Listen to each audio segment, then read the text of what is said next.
Dirtbike Magazine. Tom White here with the Early Years of Motocross Museum. I'd like to show you my collection. 122 really important bikes from the 10 glory years of motocross, the mid-60s or the mid-70s when the sport came to America.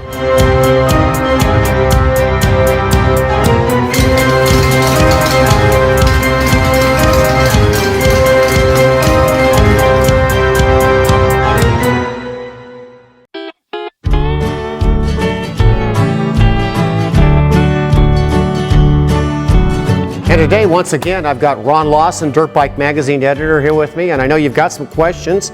You know, there's a bike that caught my eye back there. It just reminds me of the classic Roger DeCoster USGP type of motorcycle. It's the RM370. Ah, okay, yeah, well, great. You picked a good one. This is one that I love to talk about here. And what would you like me to share about this bike? Well, for one thing, this looks like DeCoster. It's got DeCoster written all over it. To me, this isn't exactly what he really raced, is he? Well, it isn't. You know, I think they actually called the bike he raced was an RH. It was, you know, a factory bike. Keep in mind, back in the day, they didn't have production rules, so they had factory works bike. But if you look at this motorcycle, really very, very similar to the works bikes. And you know, if you're a privateer racing one of these bikes, these Kayabe shocks on there, they had a factory shock you could purchase that had remote reservoirs on there, that a little bit longer travel, magic. I had one of these bikes. This is kind of one of the really first serious motocross bikes I bought after my flat track career came to an end. Al Baker made a great fork kit. I put that on, and I got to tell you, looking back in the day, this motorcycle was so good. The handling, performance, the whole thing. I think Suzuki really figured out early on what was going to work well. We mentioned Honda got the jump here in 73, 4, and 5, but Suzuki came out with this in 1976. Man, they hit it. I mean, they had a 125, a 250, a 370, and this is a great motorcycle. This is not the one that I actually owned, but it's very similar, and as you can see, it's unrestored and got very little time on it. I did put a new tire on the rear. So prior to this, I don't remember Suzuki ever having much of a presence in the open class.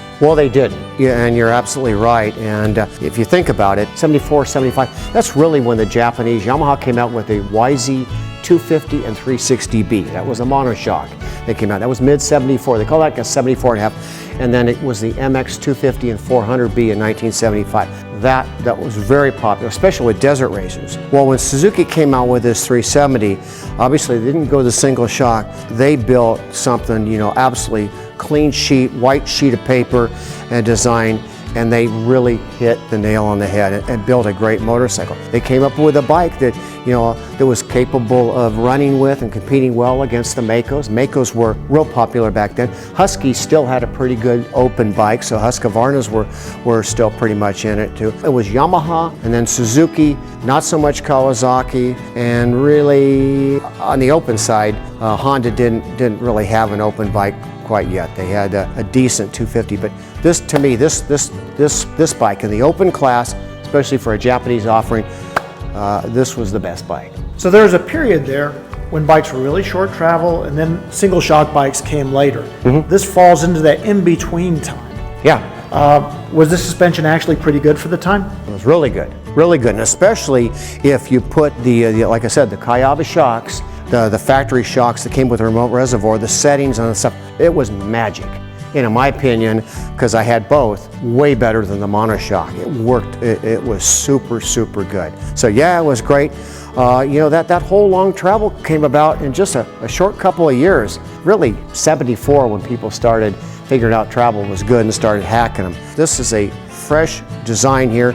The frame is triangulated and all that, so it really supports the travel. And I want to think the travel is around 11 inches. I mean, we came up a little bit more, like to 12 inches, but the travel was good on the bike, and the motor. They really did a great job on the motor because the power was very tractable. And that's one thing, especially with an open bike, you want to have a motor that kind of feeds the power on linear, and with the 370 they did. It maybe wasn't as powerful as the Yamaha 400, it wasn't as powerful as the Makos, but the type of power it produced was really, really user-friendly and even in the best pro riders' hands. I seem to remember early in this period these bikes being everywhere. I don't know what the numbers were, but it seems to me like this had a huge impact on local racing, like at every level of motocross. It did, and it was good for the aftermarket too, because you had a lot of the companies there that really specify, especially the 250s and the 125s, you know, but it was really good for the aftermarket.